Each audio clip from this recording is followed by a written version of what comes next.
Baik ya, sebelum saya menjelaskan lebih jauh, saya pikir saya lebih kepada ketentuan sebagaimana Undang-Undang 18 tahun 2003 tentang advokat ya, itu terkait di pasal 14 dan 15 bagaimana kami penasihat hukum berpendapat ya di dalam dan di luar pengadilan. Jadi pada prinsipnya menanggapi yang disampaikan oleh Mbak Ira ya, terkait tentang kejadian persidangan perdana tanggal 24 Juni kemarin, saya juga ada melihat ya rekan sejawat kami, Bang Fahmi berpendapat di media dan kemudian memberikan pernyataan terkait persidangan tersebut dan memperlihatkan ya kepada rekan media bentuk dakwaan yang diterima oleh Bang Fahmi sebagai rekan sejawat kami dan juga sebagai penasihat hukum di kita. Tetapi dalam hal ini kami dari penasihat hukum dari Dr. Reza Gladys kan belum mendapatkan ya, dakwaan lengkap. Tapi walaupun kami sudah bermohon kepada PTSP Pengadilan Negeri Jakarta Selatan ya. Jadi untuk sementara kami hanya bisa memperlihatkan ya tulisan-tulisan saya ya dan rekan-rekan berdasarkan pengamatan kami pada saat persidangan tanggal 24 Juni dan kemudian berdasarkan potongan-potongan video yang kami lihat di media ya.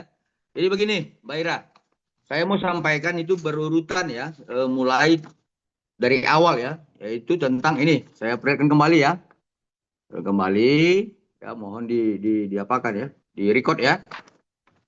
Jadi ini hanya sebatas tulisan karena kami belum mendapat dakwaan lengkap berkas secara resmi dari PTSP Pengadilan Negeri Jakarta Selatan.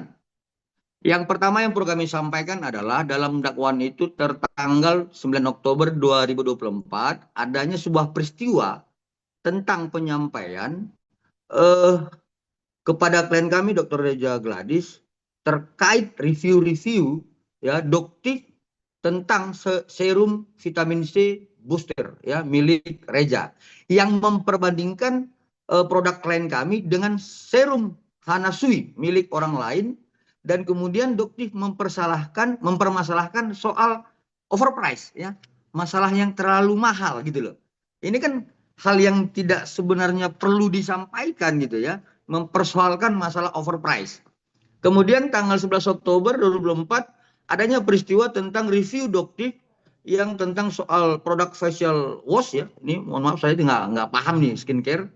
Kemudian mengajak masyarakat agar tidak menggunakan paket anti aging Glavitsia. Ini kan satu pengajakan yang mengarah kepada yang bersifat merugikan klien kami gitu. Yang ketiga tentang peristiwa 14 Oktober 2024 Reza Gladys menerima rekaman live TikTok ya terdakwa Nikita Mirzani di akun TikTok Nikita Huruhara yang menyatakan ya saya tegaskan yang menyatakan gua pernah ketemu Glavitsa wah kulitnya abu-abu kita karena pakai lotion pemutih yang luntur artinya terdakwa Nikita menyatakan dalam live-nya pernah bertemu dengan klien kami Dr. Reza ya yang membantah ya maksud saya tegaskan ini untuk membantah pernyataan atau bentuk gugatan yang selama ini dinyatakan bahwa Nikita Mirzani tidak mengenal klien kami ya itu satu. Nah, yang kedua di dalam live itu disebutkan klien tahu nggak kalian pakai bahan-bahan yang lama kalian bisa kena kanker kulit ya menyatakan sebuah fakta bahwa produk klien kami itu berbahaya dan menyatakan kena kanker kulit. Ya ini peristiwa tanggal 14 Oktober 2024. Kemudian sejak doktif mereview jelek Glavitsia, Nikita Mirzani melakukan live setiap harinya dengan terus menjelek-jelekkan produk Glavitsia dengan menyatakan flexing, overclaim, muka abu-abu dan mengajak para penonton live agar tidak membeli produk Glavitsa ya. Ini mengajak ya. Terdakwa Nikita Mirzani mengajak penonton live-nya agar tidak membeli produk klien kami ya melalui live-nya. Kemudian adanya seluruh pernyataan ya Nikita dalam live TikToknya adalah berdasar referensi dari live-nya atau kontennya atau review dari Doktip, ya. Jadi pernyataan dari terdakwa Nikita itu adalah referensinya berdasarkan kontennya Doktip. Ya, yang kemudian disinilah kami berharap ya agarnya ada pendalaman, ya, pendalaman terhadap hasil forensik dari Dir Cyber Polda Metro Jaya terkait handphonenya O, S, NM, dan IM. Karena menurut kami di situ peristiwanya adalah bahwa Nikita Mirzani sebagai terdakwa yang sekarang ini membuat konten dan atau live TikTok berdasarkan referensinya Doktip, ya, seperti itu. Kemudian di tanggal 27 Oktober 2024 16.45, ya. Ingat ya. Di 27 Oktober 2024 pukul 16.45 Reza Gladys menerima video call dari saksi Oki Pratama yang pada intinya menyampaikan agar saksi Reza Gladys menyumpal atau membungkam mulut terdakwa Nikita Mirzani menggunakan uang dan agar saksi Nikita Mirzani tidak menjelek-jelekkan saksi Reza Gladys serta saksi Oki Pratama menyatakan bahwa terdakwa Nikita si Reza apabila saksi Reza tidak bertemu dengan terdakwa Nikita Mirzani. Jadi kenapa kemarin saya terus mendengung-dengungkan peristiwa 27 Oktober harus diungkap? Karena di sini mulainya, ya. Di peristiwa 27 Oktober adanya pembicaraan antara klien kami dengan saksi Oki Pratama yang dimana klien kami itu dianjurkan oleh saksi Dr. Oki Pratama untuk menyumpal mulut Nikita Mirzani, kalau tidak Nikita Mirzani yang sekarang sebagai terdakwa akan terus menjelek-jelekan produk klien kami. Nah, di sini mulai peristiwanya, ya. Kemudian di tanggal yang sama, ya, di pukul 16.59, ya tadi 16.45 ya. Saksi Reza, ya, klien kami mengirim pesan WA kepada saksi Oki Pratama dengan isi pesan, "Ki, kalau malam ini ketemu Niki aja bisa nggak kira-kira?" Ya, klien kami menyampaikan pesan itu karena sebelumnya di pukul 16.45, ya, saksi Dr. Oki Pratama menyuruh agar klien kami menyumpah Nikita Mirzani, kemudian menjumpainya agar terdakwa Nikita Mirzani tidak secara terus-menerus menjelekkan produk klien kami. Sehingga kemudian lanjutannya, akhirnya klien kami pada pukul 16.59 mengirim pesan WhatsApp mengatakan kepada Dr. Oki Pratama sebagai saksi, "Ki, kalau malam ini ketemu Niki aja bisa nggak kira-kira? Sama kamu juga." Begitulah kira-kira pesan isi WhatsApp dari klien kami kepada saksi Dr. Oki Pratama. Lanjutannya saksi Oki Pratama menyatakan dia nggak mau ketemu kalau nggak pasti soal yang tadi teh. Oke?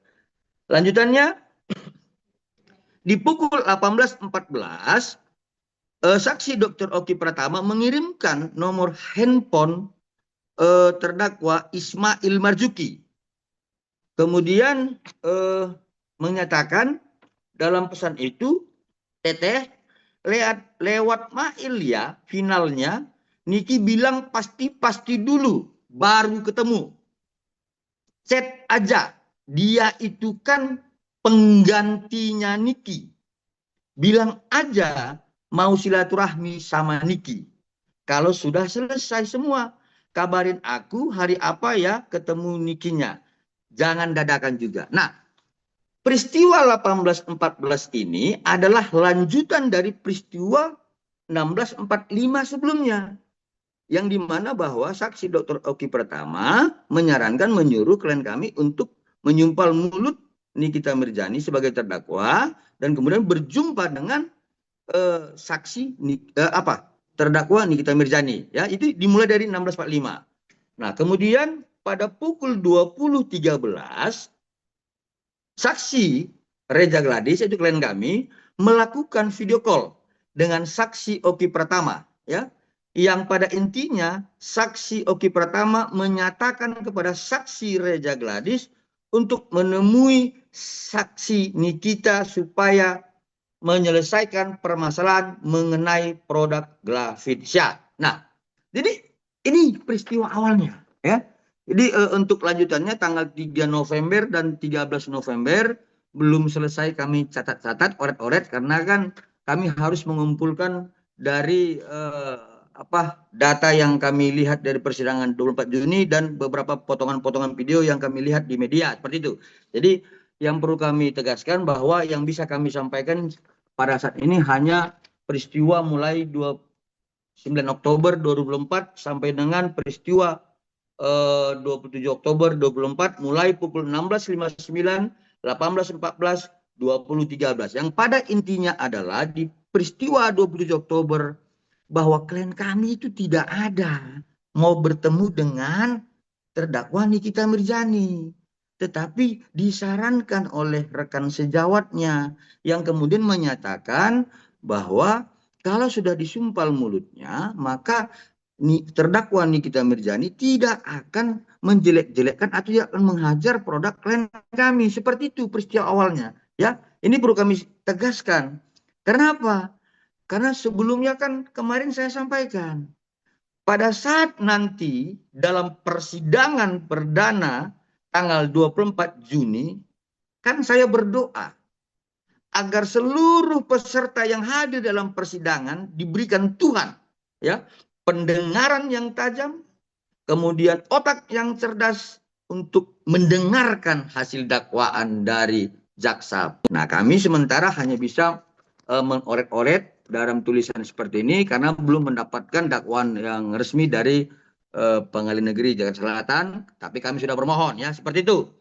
Nah, terhadap apa yang disampaikan oleh rekan sejawat kami, Bang Fahmi Bahmid, ya, tentang persoalan 369 adalah merupakan tentang dugaan pencemaran nama baik. Saya tidak mau berkomentar di situ, ya. Kami sesama rekan sejawat harus berperilaku patut dan wajar sebagai pasal 6 huruf B. Tetapi ya ini hanya saya mau menyampaikan dalam kesempatan ini kepada, ya, ini untuk kepada adik-adik mahasiswa, ya, yang semester 5, kepada rekan sejawat kami siapapun, bukan. Hanya kepada adik-adik mahasiswa semester 5 dan semester 6 Fakultas Hukum. Ya, saya perlihatkan. Ini KUHP dan Koperdata, ya, saya beli baru karena saya juga takut saya salah gitu loh. Mantu ada perubahan, ya. Ini KUHP dan KUHP dan Koperdata yang baru saya beli. Ya, ini saya tunjukkan di bab 2. Ya, tolong direkod, ya. Di bab 23, ya, jelas, ya. Di bab 23 itu dijelaskan adalah pemerasan dan pasal 368 dan pasal 369. Ya, semester 5 dan semester 6 Fakultas Hukum, ya, seluruh Indonesia. Ya, bukan kami, ya. Nanti saya disomasi lagi. Ini bukan kepada rekan-rekan sejawat kami, tapi hanya kepada mahasiswa. Bab 23 di KUHP kita disebutkan 69 itu adalah tentang pemerasan dan pengancaman. Jadi artinya sampai dengan sekarang saya sudah membeli buku KUHP dan KUHP yang baru juga, belum ada perubahannya tentang pasal 369. Saya pikir demikian, Mbak Ira, untuk sementara yang perlu saya sampaikan. Silakan lanjut. Bang, Niki juga menyampaikan sebenarnya pembacaan dakwaan ini lebih tepat untuk doktif. Sedangkan Bang Biri juga sebelumnya sudah bilang kalau ini tuh semuanya sebenarnya serangkaian memang melibatkan dokter juga Dokter Oki. Baik. Jadi Jadi jangan lupa untuk subscribe Cumi-Cumi. Ditekan ya tombol lonceng merahnya.